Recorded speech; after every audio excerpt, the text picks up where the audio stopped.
A lot of people ask me if cruises are worth the money, but I think the better question is compared to what? Compared to a hotel trip where you still have to pay for meals, entertainment, transportation, activities, parking, views, and something for everyone to do? That's where cruising starts to make a lot more sense. And Royal Caribbean is one of the clearest examples of why. Not because Royal Caribbean is a cheap cruise, it's not. And not because everything on board is included, it's definitely not, but a lot of it is. But because when you look at what you're actually getting, a cruise gives you a lot of vacation in one package, especially if you live near a cruise port. And that's what makes it one of the best vacation values out there. Most vacations make you build the whole thing yourself. You book the hotel, then you figure out where to eat, figure out what to do during the day, figure out what to do at night. Then you got to figure out transportation. Then someone wants a pool. Someone else wants to go see a show. Someone wants some good dinner. You want an area to relax, some activities. Then someone in your group wants to do absolutely nothing, but in a scenic location, which honestly is a very valid vacation goal. And before you know it, the trip becomes a whole project. A fun project, hopefully, but still a project. That's one of the biggest things cruises gets right. With a cruise, the vacation is already assembled. You walk on board and the trip is started. You're not checking into a hotel, then pulling out your phone to figure out what vacation is supposed to be. You're already in it. There's food, music, the pool deck, the ocean. There's shows, places to sit, things to do, places to disappear for a while. And the ship is moving you somewhere else while all of this is happening. That combination is truly hard to beat. And I think this is where people sometimes undersell the value of cruising. They look at the fare and say, well, that's not cheap. That's a fair point, but the better question is, what would it cost me to recreate this on land, and how challenging would it be? A hotel near the water, meals every day, entertainment at night, activities during the day, transportation between places, a change of scenery, a different destination, something for adults, something for kids, something for people who want energy, something for people who want quiet. That adds up fast. And even when you can recreate it, you still have to manage it. That's the part that matters. Because the value of a cruise is not just money. It's the effort, the convenience. It's the fact that you are not making 100 tiny vacation decisions every day. Where are we going to eat? What are we doing tonight? How are we going to get there? Is this place worth it? Do we need a reservation? Why is parking suddenly the price of a small appliance? On a cruise, a lot of that friction just simply goes away. Not all of it, but enough of it to make the trip just feel easier. And honestly, sometimes easier is exactly what you're paying for. Royal Caribbean is especially good at making the ship feel like part of the destination. That is important because on some vacations, the hotel is just where you sleep. On a Royal Caribbean cruise, the ship is part of the reason you booked the trip to begin with. You have the pool deck, the dining rooms, the casual food, the bars and lounges, entertainment, activities. You have spaces that feel busy and social, and other spaces where you can just sit and watch the ocean, or people watch. That does matter because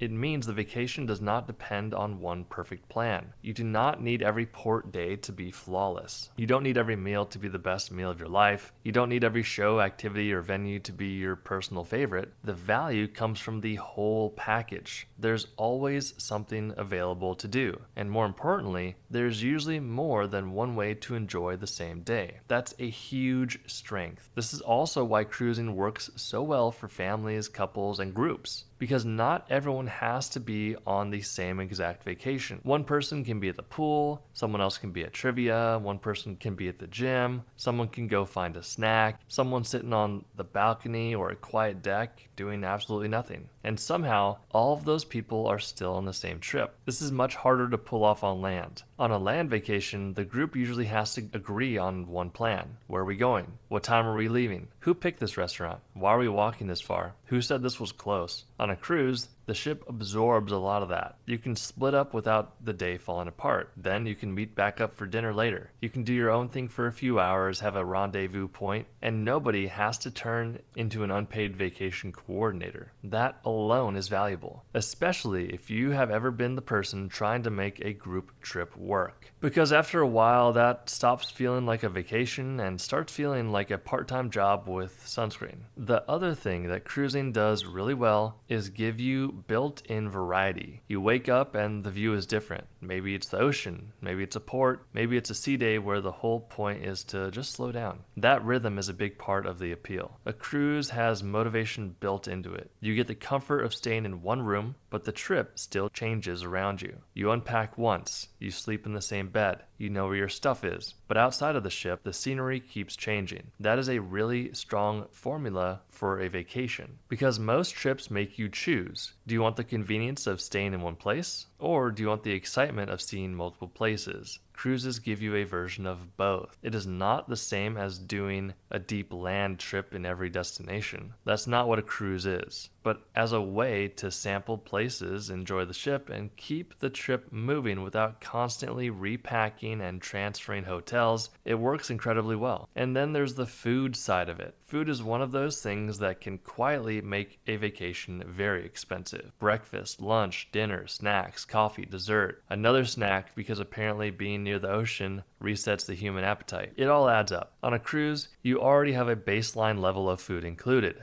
That does not mean every dining option is included, and it does not mean you will never want to spend money for specialty dining. But it does mean you are not starting from zero every time someone gets hungry. That is a real advantage, especially for families and groups, and especially for people who do not want every meal to become a planning session. Sometimes the value is not that every meal is perfect. Sometimes the value is simply that the food is available, it's convenient, and you're not pulling out your wallet every single time someone wants to eat. That changes the feel of the trip. Now, to be fair, this is where you have to understand what you're buying, because a cruise ship is not automatically all-inclusive, and I think that is where people get frustrated. Drink packages cost extra, specialty dining cost extra, Wi-Fi, shore excursions. Some activities may cost extra, gratuities are part of the real cost. So if you book a cruise thinking, great, I'm not going to spend another $1, that might not be realistic. But I also don't think the extras erase the value. They just mean you need to judge the cruise honestly. The question's not, can I spend more on board? Of course you can. The question is, what kind of vacation do I already have before I add anything? And with Royal Caribbean, the answer is usually a pretty full one. You can eat, relax, you can be entertained, you can use the pool deck, you can enjoy the ship, visit ports, you can sit by the ocean and remember that staring at water is somehow a complete activity. That base experience alone has value.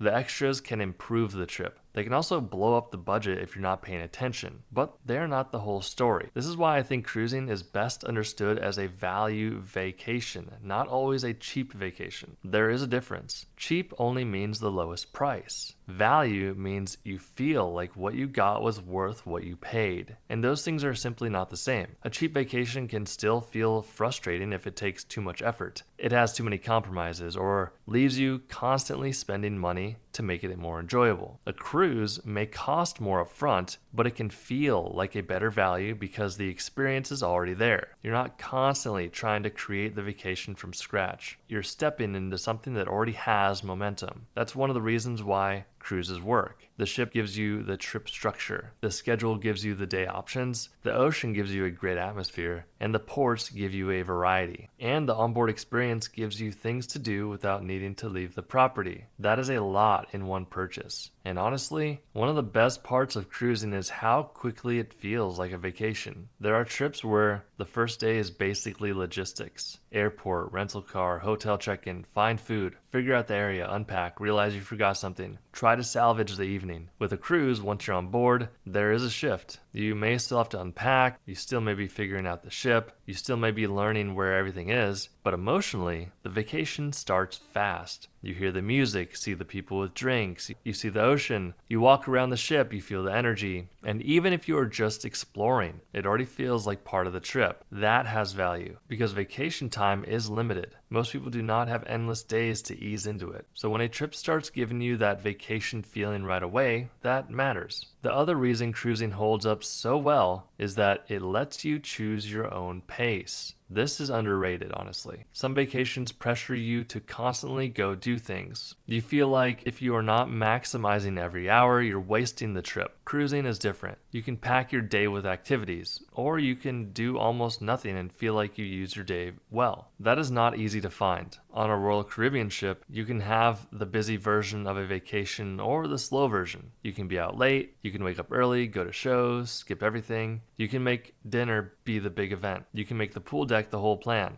or you can simply watch the ocean and call it a successful afternoon. And the nice thing is, the trip still works well. That flexibility is a big part of the value, because a good vacation should not require everyone to enjoy it the same way. So when people ask, is Royal Caribbean worth the money? I think the answer depends on what you value. If you only want the lowest possible price, maybe not always. If you want luxury in every single detail, that's a different conversation too. But if you want a vacation that gives you food, entertainment, transportation, activities, ocean views, multiple destinations, a built-in structure that makes the trip feel easier, then cruising makes a very strong case, especially compared to how expensive land vacations can get once you start adding everything separately. The hotel's one price, the food is another, the entertainment's another, transportation, activities are another. Convenience is usually not included at all. On a cruise, a lot of those pieces are already connected. That's the magic of it. Not that it's perfect, not that it's always cheap, but that it gives you a complete vacation without making you assemble every piece for yourself. And I think that is why cruising keeps winning people over. It is simple in a way that other vacations are often not. You board the ship, you unpack once, you eat, you explore, you relax, you wake up somewhere different, you have options all day. And if your plan for the afternoon is nothing more than sitting near the water with a drink and no responsibilities, the cruise fully supports that decision, which frankly is the kind of support we all need sometimes. That is the value. It is not just the cabin, it's not just the food, it's not just the ports, it's the whole vacation system working together. Cruises don't just sell you a room on a ship. At its best, it sells you a vacation that's already assembled. And for a lot of people, that is exactly what makes cruising one of the best vacations you can take for the money.